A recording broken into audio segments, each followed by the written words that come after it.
Hi, I'm Susanna Bowling, and this is live from the Hotel Edison. Times Square Chronicles presents. In putting together a show, it becomes very difficult. You think the guests that you're going to have show up, and then something happens. And it is so great to have friends. And one of my really good friends was babysat by Marilyn Monroe, had his walked the dogs of Tony Randall. His father was the publicist for Elizabeth Taylor, Paul Newman, Richard Burton, and a slew of others. He was, as a child, as an actor, he was in Jaws 2, Dog Day Afternoon. He was with Shelley Duvall in Fairy Tale Theater, which growing up was one of my favorite things. Surprisingly enough, we almost met when I was 17 because we almost did we actually did a movie together, but we filmed on different days. He became a publicist for both Broadway and film. We're talking my very good friend, Gary Springer. Hello, Susanna. Pleasure. Mwah. And thank you for having me. The Edison, this is a beautiful, beautiful room. It really, I love all the murals on the wall, and it's history. I've been coming to the Edison. Of course, the Polish Tea Room isn't here any longer, but, it's still a great place. And actually, this is the first hotel my father ever stayed in New York. Really? When it was brand new sometime in the 30s, I guess, or he was brand new, he came to New York. He'd won a contest that Paramount Pictures was doing called Name Your Favorite Star. And so he was a kid from Rochester, New York, 15, 16, won this national contest, and the prize was a week in New York City. Paramount found out I was a kid, they wanted to give him a bike. But my grandparents said, absolutely not. He won fair and square. And the newspapers in Rochester, so Paramount had to cave in. And then they said, well, but it's just for one. We're not, no chaperones. And they said, that's fine, he'll be good. He took the train down to New York City. Before he left, the Paramount guys picked him up. He said, my dad says I have to have lunch at the Oyster Bar. So we had lunch at the Oyster Bar in Grand Central Station. They brought him to this hotel, which is where he stayed. That night, they took him out to the Paramount Theater, which my office was in that building for 30 years, just down the street. And his dates that night were Mary Pickford and Buddy Rogers. The next day, they took him to the tour of New York City and to the Radio City Music Hall, right over there. And his date that night was about 4 or 5 years older than he was, named Ginger Rogers. And then the next day, they brought him to the theater, and he went to a matinee, and he was out with Tallulah Bankhead. And then that night, he went out with Sylvia Sidney, who was the woman he wrote the essay on and won this prize. And he wound up representing every one of them until they virtually died. He became a publicist later on. This is years he kept in touch with them, and then he represented them. And actually, one of the first jobs I did as a publicist when I went to work in his office was I represented the estate sale for Pickfair, which was Mary Pickford and Buddy Rogers. Wait, the one in L.A.? The one in L.A. I used to, in high school, go break into that estate and play on the sunken tennis courts. Uh-huh. Oh yeah, no, it was an amazing. Of course, it was Douglas Fairbanks and Mary Pickford, but it was which is why Pickfair came out. But by that time, she was married to Buddy, and but it was quite incredible. But it just goes to show you how things go around. Here we are in the Edison Hotel talking about my dad. But more interesting, your dad, you represented Pickfair. I used to break into Pickfair. It's all incestuous. Well, it is. Our lives actually have paralleled in so many ways. It's true. And the organic thing about this conversation is where to begin it. That's, yeah.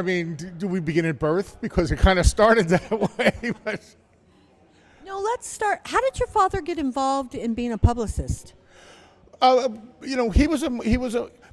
grandparents. My grandfather worked for Eastman Kodak, but not in the movie part really. But they were huge golfers, and my father was a decent golfer, but he was kind of self-conscious, So he finally said, after a couple of years, he said, "Dad, Mom, put me in the movies. I can go to the movies at 9 in the morning and come out at 5 when you finish your round of golf. So every weekend, basically, all summer, he would go to the movies. And that's how we got this contest. And so when he won the contest, at Paramount, when he was a 15-year-old kid, came back and they said, when, all the newspapers in Rochester did stories on him, and he said, after a while, he said, well, hey, do you need a movie reviewer? That's nice, kid. Go away. So he wound up going to the Catholic Courier, the local Catholic newspaper, and said, you need a movie reviewer. And they said, why? And he says, because everybody else has one. So they hired him, and he started writing reviews when he was 15, 16 years old. And at that time, back in the 30s, the stars didn't just, we didn't fly the press to junkets. The stars got on trains, like that beautiful one there, and on the 20th century. And traveled the country. Do you know how decadent that must have been? A handful of Paramount stars on a train running around. Anyway, they would go.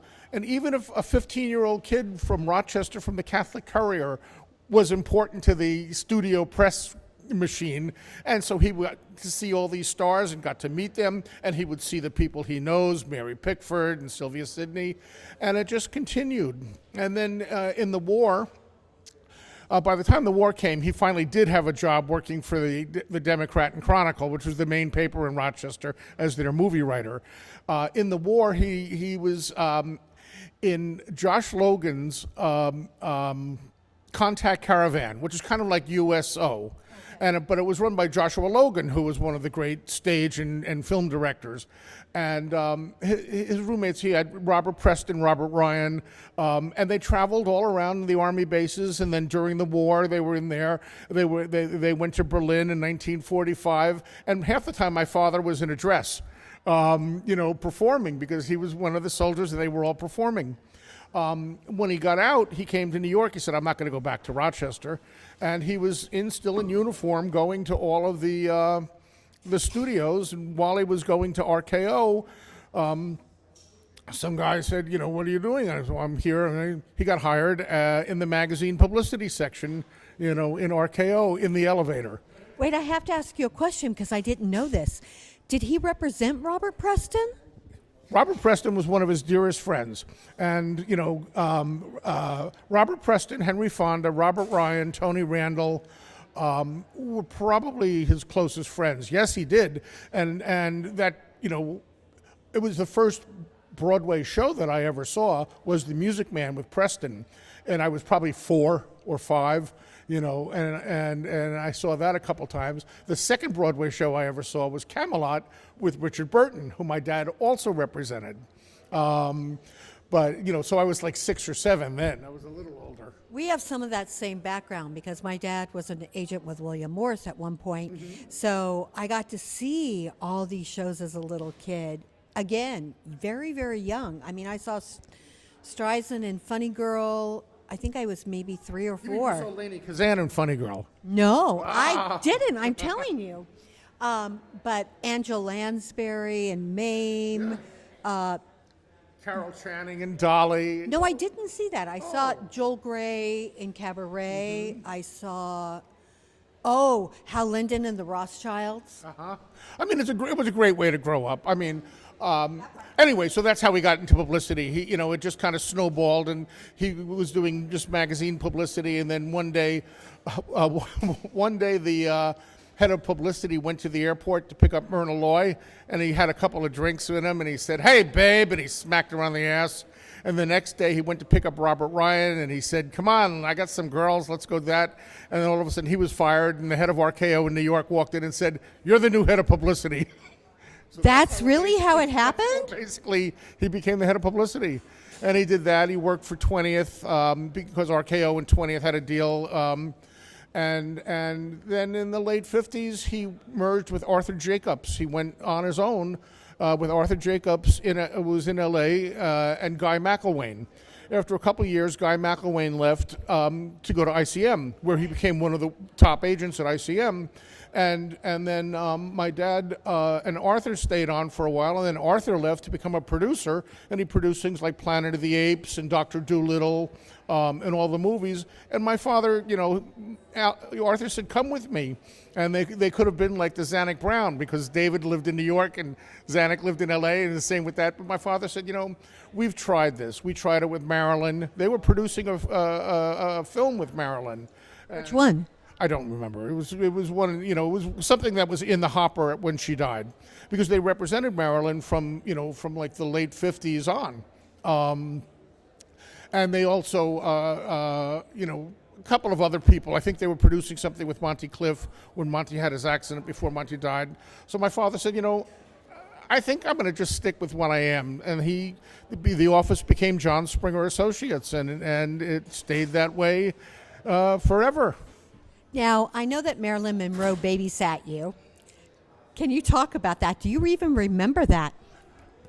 I remember a few different blips. I remember being in our living room with my parents, and they were all going out, and my sisters, I have 2 younger sisters, and I were sitting on the couch, and Marilyn and whoever she was with were sitting on the other couch, and my mother and father were in their chairs, and we were just kind of like talking, and they were talking, and then they hustled my sisters off to bed, and Marilyn and my mother went in to put my sisters to bed.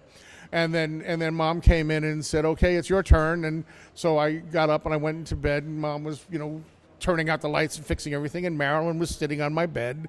So, I can honestly say I'm the only guy in this room probably who's been in bed with Marilyn Monroe. She was in bed with me. I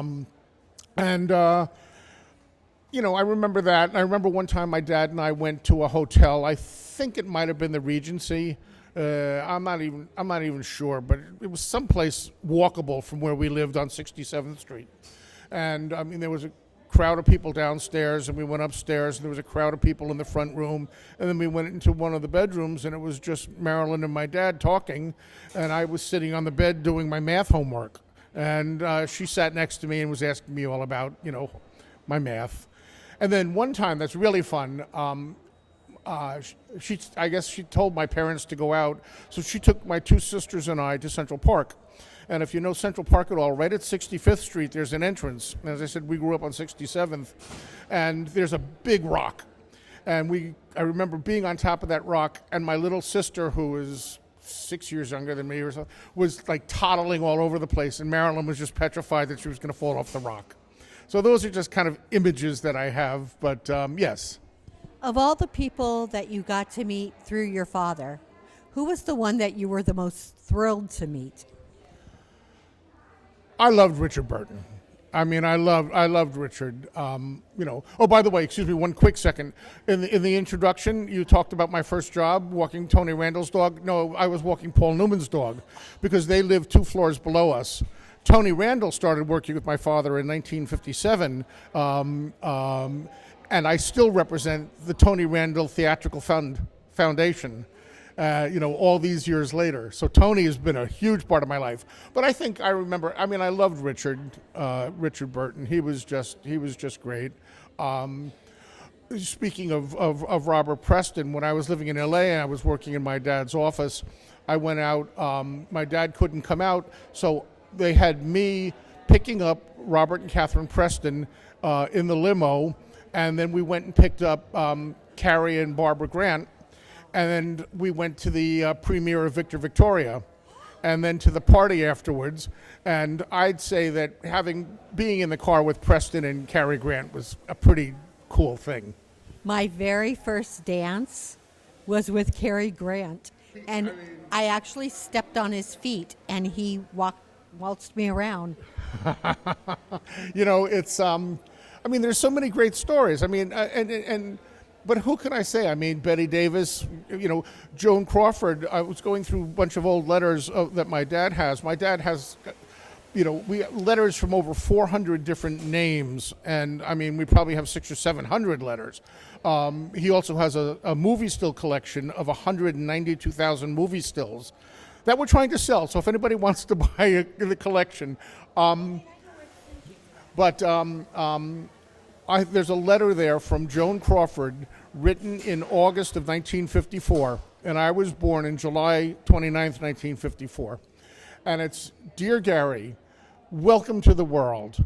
Would you do me a great favor and tell your parents that I'm coming in town next month and I would love to see them and meet you? Fondly, Joan. That's so sweet. From, you know. So yes, I mean, there's lots of different. When you say who is the most, they're all there. You know, Betty Davis told me not to be an actor. She said, "You're crazy. Don't do it, kid." Let's get into that. How did you become an actor? It's a terrible story because I could walk down the street and every, Actors Equity person will come up and beat me.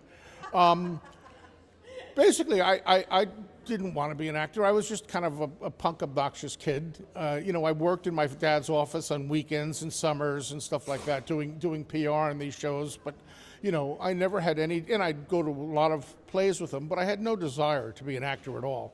I was a senior in high school, and we were doing the school play, which was We Bombed in New Haven, Joseph Heller's previous play to Catch-22, which is always done on Broadway. It was straight Army uniforms. Christopher Plummer starred in it. On I love Christopher Plummer.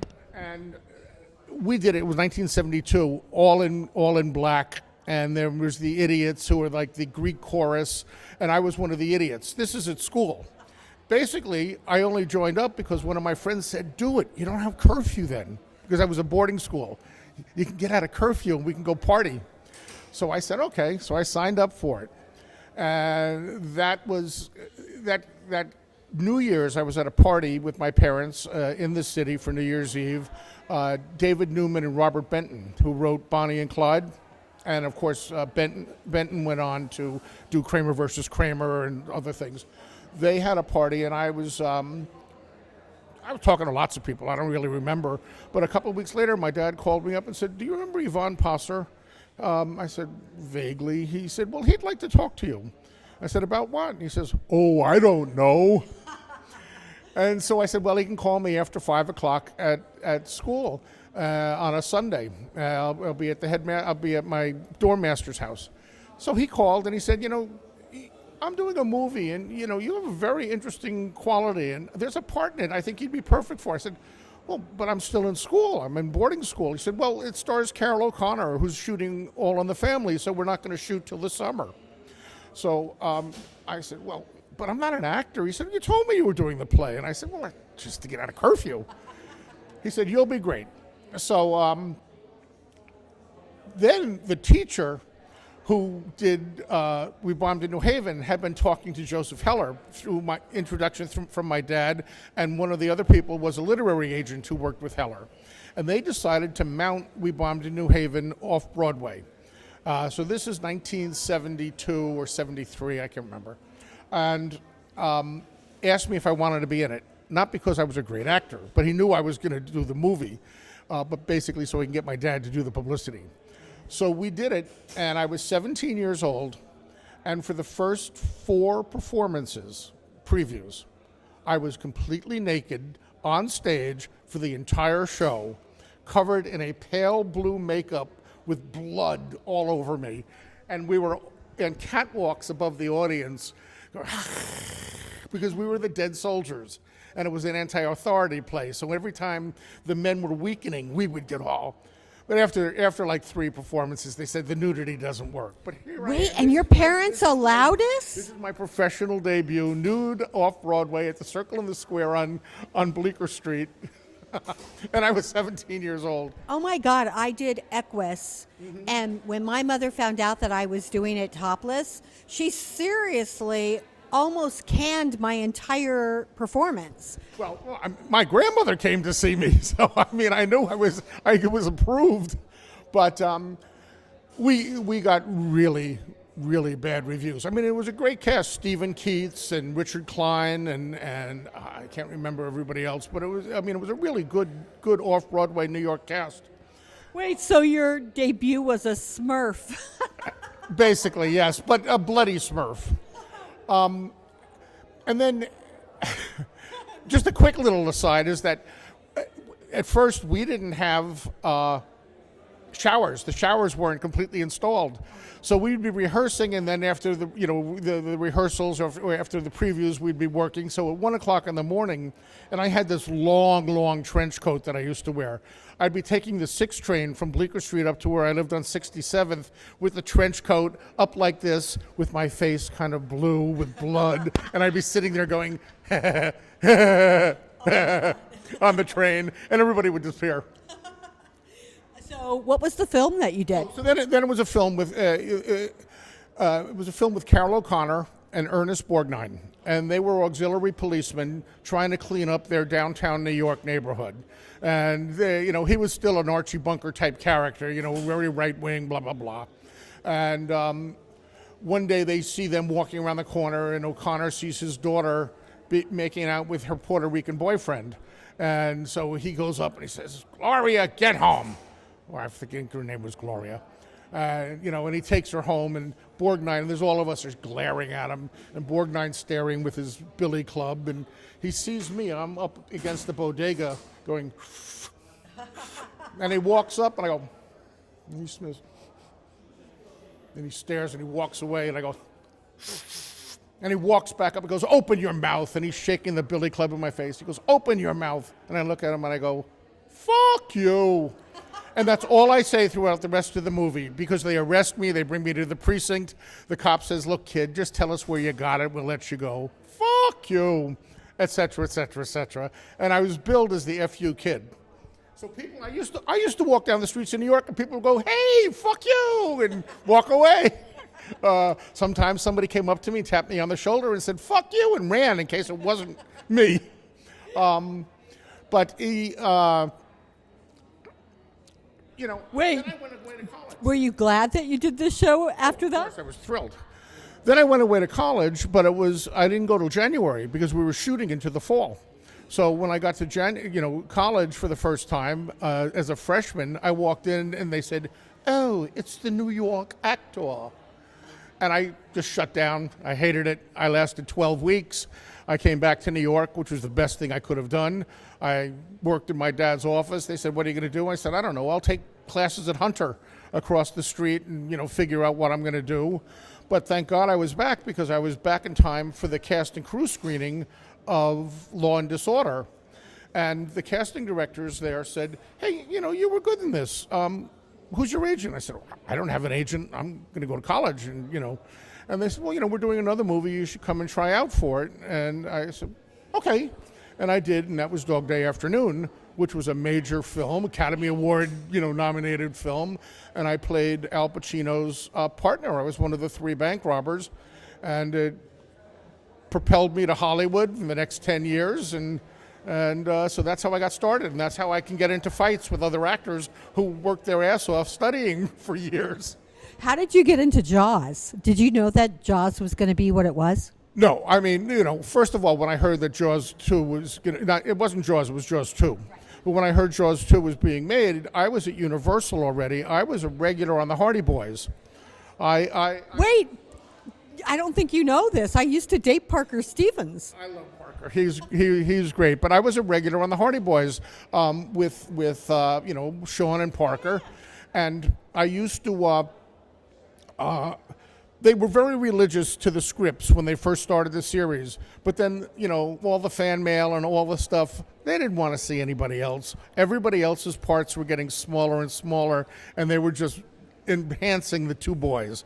So the boys were getting more and more. Basically, I'd be sitting there eating in most scenes, and then I'd get into trouble, and they'd have to get Chet Morton out of trouble. But one day I was at the commissary at Universal in L.A., and I was talking to a director named John Hancock, whom my father had represented, who did movies like Bang the Drum Slowly and Let's Scare Jessica to Death. And we were talking, and he said, "I'm doing a movie," and said, "There's a great part in it for you, but I know that you're tied up with the series." And I called my agent right away, and I said, "Look, they don't want me. They just want the boys. And, if I'm going to be able to be in Jaws 2, even if it's not as a steady TV series, I want to be in Jaws 2.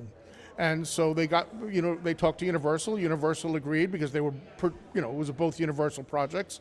And I got out of my contract and I did Jaws 2.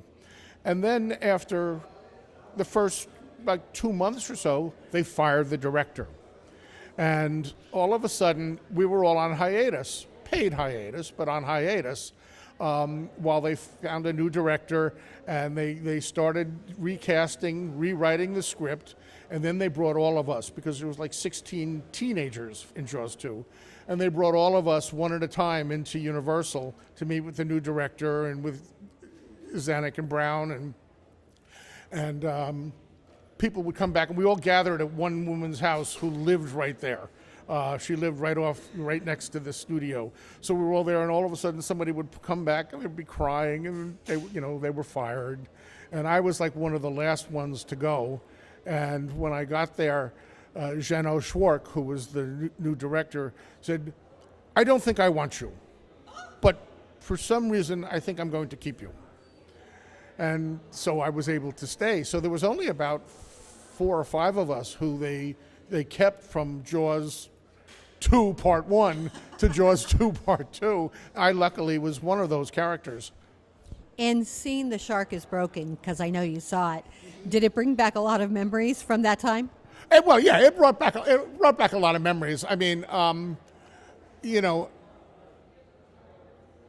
went with Jeffrey Kramer, who played the deputy in Jaws 1 and Jaws 2. He was one of my best friends. And, I knew Roy very well. I had met, Robert Shaw a couple times. I knew Dreyfuss pretty well, too, through Kramer, because he was one of Kramer's good friends. So, so it was great seeing that. And then, of course, just the hoopla of we were the first ones from Jaws, Jeffrey and I, to see the show. Nobody else who was connected to it had gone to see the show at that point. So that was a lot of fun, too. And it was, it was kind of special being there.